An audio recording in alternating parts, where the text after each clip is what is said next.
പാലാ നഗരസഭയുടെ പുതിയ അധ്യക്ഷ ദിയ പുളിക്കക്കണ്ടം.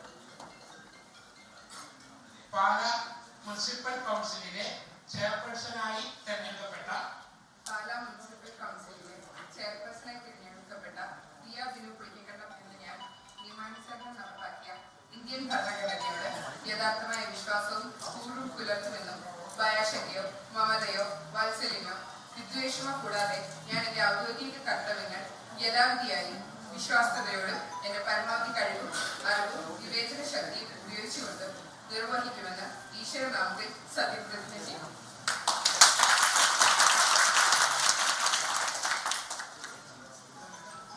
പാലാ നഗരസഭയുടെ പുതിയ അധ്യക്ഷ ദിയ പുളിക്കക്കണ്ടം രാജ്യത്ത് ഏറ്റവും പ്രായം കുറഞ്ഞ നഗരസഭാധ്യക്ഷ മുനിസിപ്പൽ ചെയർപേഴ്സൺ എന്ന ഒരു ഖ്യാതി കൂടി ദിയ പുളിക്കക്കണ്ടത്തിന് ഇതിലൂടെ ലഭിച്ചിരിക്കുകയാണ്. നേരത്തെ തിരുവനന്തപുരം കോർപ്പറേഷൻ മേയറായിരുന്ന ആര്യ രാജേന്ദ്രനും അരുവാപ്പുലം പഞ്ചായത്ത് പ്രസിഡൻ്റായിരുന്ന രേഷ്മയും 21 വയസ്സിലാണ് അധികാരത്തിലേക്ക് എത്തിയിരുന്നത്. ഇപ്പോൾ ദിയ പുളിക്കക്കണ്ടം ഫാമിലിയിൽ നിന്ന്, കുടുംബത്തിൽ നിന്ന് 3 പേരാണ് മത്സരിച്ചിരുന്നത്. 3 പേരും വിജയിക്കുകയും ചെയ്തു. പാലാ നഗരസഭയിൽ ആർക്കും ഭൂരിപക്ഷമില്ലാതിരുന്ന പാലാ നഗരസഭയിൽ ഈ 3 പേർ നിർണായകമാവുകയും ചെയ്തു. തുടർന്ന് നടത്തിയ ചർച്ചയിലാണ് യു ഡി എഫിൻ്റെ പിന്തുണയോടുകൂടി ദിയ പുളിക്കക്കണ്ടം പാലാ നഗരസഭയുടെ പുതിയ ചെയർപേഴ്സണായി തിരഞ്ഞെടുക്കപ്പെട്ടിരിക്കുന്നത്.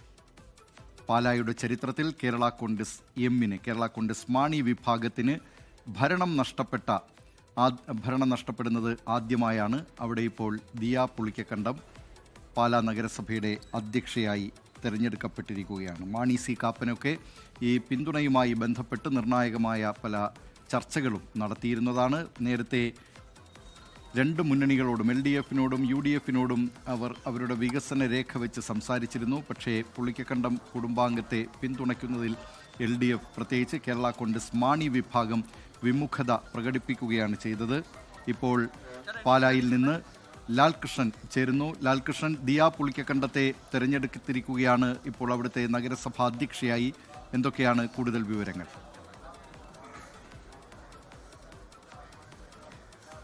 നിർണായകമായ നിമിഷങ്ങളായിരുന്നു ഏറ്റവും ഒടുവിലുണ്ടായിരുന്നത്. കാരണം LDF UDF പോരെ എന്നതിനുപരി പുളിക്കക്കണ്ടം കുടുംബത്തിൽ നിന്നുള്ള 3 സ്ഥാനാർത്ഥികളാണ് പ്രധാനമായിട്ടും ഈ തിരഞ്ഞെടുപ്പിനെ നേരിട്ടത്. അതും പാലാ നഗരസഭയിൽ LDFിനെ വെല്ലുവിളിച്ചുകൊണ്ട്, പ്രത്യേകിച്ച് ജോസ് കെ മാണിയെ വെല്ലുവിളിച്ചുകൊണ്ടുള്ള ഒരു തിരഞ്ഞെടുപ്പിനായിരുന്നു ബിനു പുളിക്കക്കണ്ടവും അദ്ദേഹത്തിൻ്റെ സഹോദരൻ ബിജു പുളിക്കക്കണ്ടവും മകൾ ദിയ പുളിക്കക്കണ്ടവും രംഗത്തേക്ക് എത്തിയിരുന്നത്. അവർ 3 പേരും വിജയിച്ചതോടുകൂടി പാലാ നഗരസഭയിൽ വ്യക്തമായ ഭൂരിപക്ഷം LDFിനോ UDFിനോ ഇല്ലാത്തൊരു സാഹചര്യം ഉണ്ടായിരുന്നു.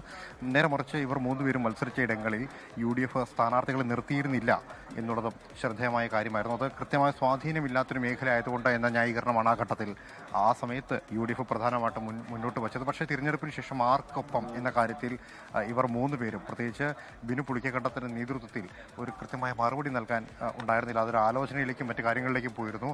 എന്നാൽ ദിവസങ്ങൾ നീണ്ട ചർച്ചകൾക്കൊടുവിലാണ് ബിനു പുളിക്കക്കണ്ടം UDFിന് പിന്തുണ പ്രഖ്യാപിച്ചത്. ആ സമയത്ത് പറഞ്ഞ പ്രധാന ഉപാധികളിൽ ഒന്ന് എന്ന് പറയുന്നത് ദിയ പുളിക്കക്കണ്ടത്തിന്, 21-കാരിയായ ദിയ പുളിക്കക്കണ്ടത്തിന് ചെയർപേഴ്സൺ സ്ഥാനം വേണം എന്നുള്ളതായിരുന്നു. അത് UDF ഏകകണ്ഠമായി അംഗീകരിച്ചതോടുകൂടിയാണ് ദിയ പുളിക്കക്കണ്ടം നിലവിൽ ചെയർപേഴ്സൺ സ്ഥാനത്തേക്ക് പോകുന്നത്. വർഷങ്ങളുടെ കാത്തിരിപ്പ് എന്ന് വേണമെങ്കിൽ പറയാം. കാരണം അതായത് 2023-ൽ ബിനു പുളിക്കക്കണ്ടത്തിന് മുന്നോട്ട് വച്ച ചെയർമാൻ സീറ്റായിരുന്നു. അന്ന് CPIMൻ്റെ കാൻഡിഡേറ്റാണ് ബിനു പുളിക്കക്കണ്ടം ഉണ്ടായിരുന്നത്. ബിനു പുളിക്കക്കണ്ടത്തിന് ആ സമയത്ത് ആ സീറ്റ് കിട്ടാതിരുന്നതിൻ്റെ, ചെയർമാൻ ആകാൻ കഴിയാതിരുന്നതിൻ്റെ പ്രധാന കാരണം ജോസ് കെ മാണി വിഭാഗത്തിൻ്റെ ശക്തമായ എതിർപ്പായിരുന്നു.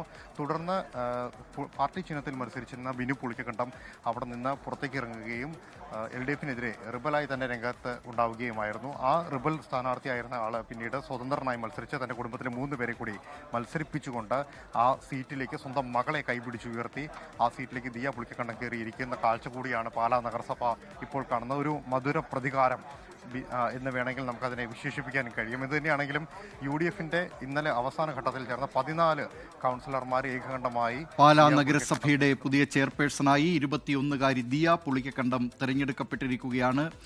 പുളിക്കക്കണ്ടം ഫാമിലിയിൽ നിന്ന്, കുടുംബത്തിൽ നിന്ന് 3 പേരാണ് ഇത്തവണ തിരഞ്ഞെടുക്കപ്പെട്ടത്. നേരത്തെ ബിനു പുളിക്കക്കണ്ടം 2020-ൽ CPIMൻ്റെ കൗൺസിലറായി തിരഞ്ഞെടുക്കപ്പെട്ടിരുന്നെങ്കിലും അന്ന് ബിനു പുളിക്കക്കണ്ടത്തെ ചെയർമാനാക്കുന്നതിന് കേരള കോൺഗ്രസ് വിലങ്ങുതടിയായപ്പോൾ പിന്നീട് CPIMൽ നിന്ന് വിട പറഞ്ഞ് സ്വതന്ത്രനായി മത്സരിക്കുകയാണ് ബിനു പുളിക്കക്കണ്ടം ചെയ്തത്. സഹോദരൻ ബിജു പുളിക്കക്കണ്ടവും മകൾ ദിയ പുളിക്കക്കണ്ടവും ഇത്തവണ തെരഞ്ഞെടുക്കപ്പെട്ടു. ബിനുവിനെ സംബന്ധിച്ച് മധുര പ്രതികാരത്തിന്റെ നിമിഷങ്ങൾ കൂടിയാണ് ഇപ്പോൾ പാലായിൽ സംഭവിച്ചിരിക്കുന്നത്. ലോകത്തെവിടെയായാലും ഏത് സമയത്തും 24 വാർത്തകളും ഓഗ്മെന്റഡ് റിയാലിറ്റി പാക്കേജുകളും എക്സ്പ്ലെയിനറുകളും വിശദമായി കാണാൻ ഞങ്ങളുടെ യൂട്യൂബ് ചാനൽ നിങ്ങൾക്ക് സബ്സ്ക്രൈബ് ചെയ്യാം.